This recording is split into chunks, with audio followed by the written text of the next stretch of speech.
राहुल गांधी की सदस्यता तो बहाल हो गई है, पर आज जैसे ही राहुल गांधी संसद पहुंचे उनके ऊपर आरोप लगाया गया है केंद्रीय मंत्री अनुराग ठाकुर और निशिकांत दुबे की तरफ से। उन्होंने कहा है राहुल गांधी के पक्के संबंध है और वो मोहब्बत की दुकान जो चला रहे हैं उनमें चाइना का सामान बेच रहे हैं। ये बात बिल्कुल सही भी है, क्योंकि राहुल गांधी लगातार चाइना, इसके पहले भी कांग्रेस के बहुत सारे नेता जाते रहे हैं और राहुल गांधी अभी हाल फिलहाल में चाइना गए, फिर अमेरिका गए। तो अमेरिका में जिससे ये मिले थे वो हमेशा सरकारों की तोड़ जोड़ के में एक्सपर्ट लोग हैं और उसको लेके मीडिया में पहले कवरेज भी काफ़ी आई थी। और ये चाइनीज़ कनेक्शन है, इसको गहरे से देखा जाए तो जो ग्लोबल मीडिया है वो ये बोल रही है कि चाइना अब हमारे देश को डिस्टेबलाइज करने के लिए और जो अभी एनडीए की सरकार चल रही है इसको हरवाने के लिए सारे विपक्ष के लोगों को और बहुत सारे मीडिया के लोगों को इन्फ्लुएंस कर रहा है, पैसे दे रहा है और उनसे मोटिवेट कराकर हमारे देश को डिस्टेबलाइज करने के, जो हमारा विकास हो रहा है इसको कैसे भी रोकने के लिए ही चाइना सारी कोशिश कर रही है। इसकी परतें जब खुलेंगी तो बहुत सारी चीज़ें सामने आएंगी, बहुत सारे मीडिया हाउस के लोग इसमें इन्वॉल्व आएंगे। राहुल गांधी तो खैर है ही, कांग्रेस के लोग और दूसरे जो विपक्ष के जो तथाकथित लोग हैं, जिसमें जो हमारे दिल्ली के जो मुख्यमंत्री साहब हैं उनकी पार्टी है, ऐसे ऐसे लोग धीरे धीरे बहुत सारे परतें जब खुलेगी तो ये इन्वॉल्व देखे ही जाएंगे। और ये बात सच है, दिखाई दे रही है और भारत की जनता को इस पर विरोध भी करना चाहिए। सर, इसी के साथ जो आरोप लगाए गए हैं राहुल गांधी के ऊपर, वो ये भी कहा गया है कि निशिकांत दुबे ने तो ये तक कहा है कि इस पूरे मामले पर जांच होनी चाहिए, क्योंकि जिस तरीके से न्यूयॉर्क टाइम्स, जो कि अमेरिका का एक बड़ा पेपर है, न्यूयॉर्क का एक बड़ा पेपर है, उसके हवाले से ये सारी बातें कही गई। हाँ, ये बड़ी बात है और ऑथेंटिक बात है और न्यूयॉर्क टाइम्स ने ये बात अगर बोली है तो बिना जांच के वो नहीं बोलते हैं और ये पूरा ट्रेल इनका देखा जा सकता है, बड़े आराम से इसको समझा जा सकता है। और ये तो पहले से सर्वविदित है, सबको पता लग रहा है, सबको दिखाई दे रहा है कि राहुल गांधी जो एंटी इंडिया फोर्सेस हैं, भारत विरोधी जो तत्व हैं, भारत के जो विरोध करने वाले देश हैं पूरे विश्व में, उनके साथ मिलकर कुछ न कुछ करने की हमेशा से ये तैयारी पिछले 6 महीने 1 साल से कर रहे हैं। लगातार लोगों से जाकर मिल रहे हैं, लगातार लोगों जो भारत विरोधी तत्व हैं उनके साथ ये हाथ मिला रहे हैं और पैसा ले रहे हैं। तो चूँकि पैसा ये सीक्रेटली लिया होगा, चुपके से लिया होगा, तो उसको उस ट्रेल को पकड़ना थोड़ा मुश्किल है, लेकिन वो पकड़ा जाएगा और वो चीज़ सामने आनी चाहिए। और भारत सरकार को इस पर जांच भी, गहरी जांच करके, छानबीन करके और ये चीज़ सामने लानी चाहिए कि ये राहुल गांधी ने और कांग्रेस ने क्या किया है। ये सब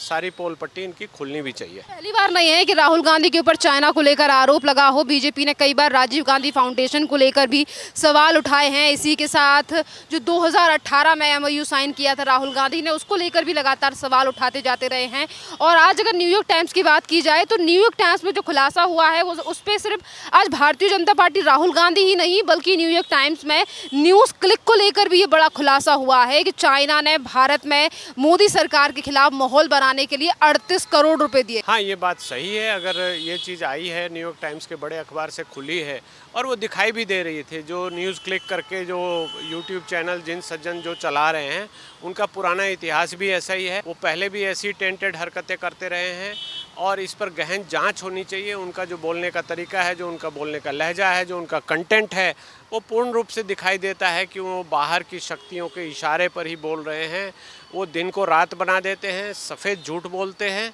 मैं उनका नाम यहाँ नहीं लेना चाहता, क्योंकि नाम लेने से ऐसा लगेगा कि वो कोई बड़े पत्रकार हैं, ऐसा कुछ नहीं है। वो पहले एनडीटीवी में होते थे, वहाँ पर उन्होंने बहुत सारी गड़बड़ियाँ की थी और एनडीटीवी से वो यूरोप गए थे। बहुत सारी चीज़ें जो अपनी पत्नी के थ्रू उन्होंने किया था, वो सारी पोल पट्टी खुल गई। उसके बाद वो बाहर आ गए, बाहर आकर एक यूट्यूब चैनल चला रहे हैं और यूट्यूब चैनल में वो क्या क्या चीज़ें कर रहे हैं, क्या क्या बोलते हैं, बिना सिर पैर की बातें बोलते हैं, बिल्कुल सफ़ेद झूठ बोलते हैं और बातों को अपने जो पत्रकारिता के स्किल उन्होंने जो सीखे थे एनडीटीवी में, उसको मिसयूज़ करते हुए वो भारत सरकार के खिलाफ अफवाह उड़ाने के अलावा और कुछ नहीं करते हैं। कोरी बकवास करते हैं, झूठी बातें बोलते हैं। और अब जब सामने बात आ गई है कि पैसे लिए हैं, तो इनके खिलाफ ईडी की जांच भी होनी चाहिए और इनके खिलाफ सख्त से सख्त कार्रवाई भी होनी चाहिए। इनके जो पुराने वीडियो पब्लिक डोमेन में हैं उनको निकाला जाना चाहिए, उनको देखा जाना चाहिए। और आप गौर करेंगे तो देखेंगे कि जो टाइमिंग है उनकी, वो बिल्कुल मैच हो जाएगी, बिल्कुल पकड़ी जाएगी। और ये सज्जन ऐसे ही जो हमारे आस्तीन के सांप हमारे देश में जो पल रहे हैं, जो तथाकथित मीडिया के लोग हैं, वो ये सज्जन उनमें से एक कहे जा सकते हैं और इन सज्जन के खिलाफ भी कार्रवाई होनी चाहिए, या जो ऐसे लोग हैं, जो भी ऐसे लोग हैं उनके खिलाफ भी कार्रवाई होनी चाहिए और भारत सरकार को इस पर सख्त से सख्त कार्रवाई करनी चाहिए। चाहे कोई भी बोले कि अभिव्यक्ति की स्वतंत्रता को छीना जा रहा है, ये सब चीज़ें कुछ नहीं हो सकती। अभिव्यक्ति की स्वतंत्रता की आड़ में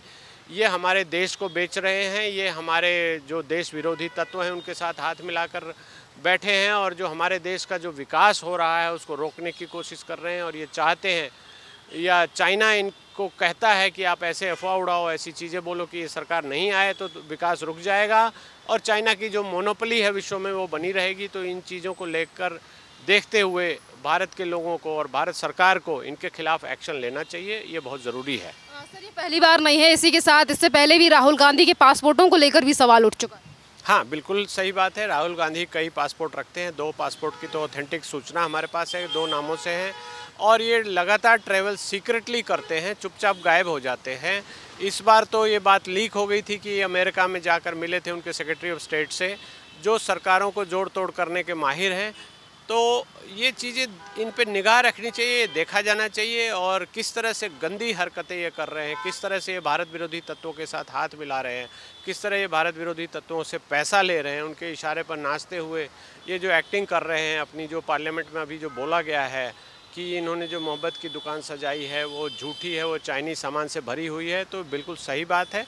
ये चाइना का सामान लेकर, नकली सामान लेकर, नकली पैसा लेकर, उन बातों को जो इनको एजेंडा दिया जा रहा है बाहर से, उस एजेंडे पे ये काम कर रहे हैं और इनके खिलाफ सख्त से सख्त कार्रवाई भी होनी चाहिए। और ये बात अलग है कि हमारे कानून व्यवस्था के अंतर्गत इनको जो ऑर्डर हुआ है तो इनको फिर से इनकी सदस्यता बहाल हो गई है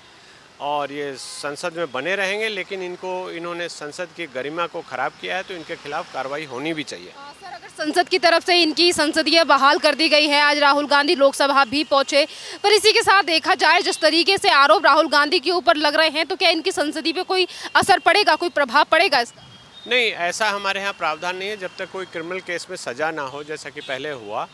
तो या जब तक इनको किसी जो संसद के रूल्स हैं उसके उल्लंघन में जो सज़ा है वो ना दी जाए, तब तक इनको संसद से बाहर नहीं किया जा सकता। संसद का इनका कोई प्रभाव नहीं पड़ेगा। हाँ, ये है कि राजनीतिक प्रभाव पड़ेगा, लोगों के सामने ये चीज़ें खुलकर आएगी, विश्व के पटल पर ये दिखेगा कि देखो, एक तथाकथित रूप से एक प्रधानमंत्री का परिवार है जिसके कि परिवार से 2-2, 3-3 प्रधानमंत्री रहे, वो लोग अब एंटी इंडिया जो फोर्सेस हैं, जो भारत विरोधी तत्व हैं, उनके साथ हाथ मिलाकर उनके इशारे पर नाचते हुए कैसे हमारे देश की प्रगति को रोकने को, कैसे हमारे देश में जो गतिविधि हो रही है उसको डाइवर्ट करने में लगे हुए हैं। तो इसके खिलाफ ये एक्शन होना चाहिए और भारत की जनता को इसका संज्ञान लेना चाहिए, खासकर प्रबुद्ध लोगों को इसका संज्ञान लेना चाहिए कि ये कैसे लोग हैं, कैसे नेता हैं। पहले भी जो यूरोप के इशारे पर ये इनके परिवार के दूसरे लोग काम करते रहे, तो ये सारी चीज़ें सब अब दिखाई देती है। चूँकि अब सोशल मीडिया का ज़माना है, IT टूल्स इतने ज़्यादा हो गए हैं कि सब कुछ आप ढूंढ कर निकाल सकते हैं, तो उस हिसाब से ये चीज़ें, ये पोल पट्टी इनकी खुल रही है, इनकी जो कलई है वो उतर रही है और ये चीज़ें एक्सपोज हो रही हैं, तो जनता को इसका संज्ञान लेना चाहिए।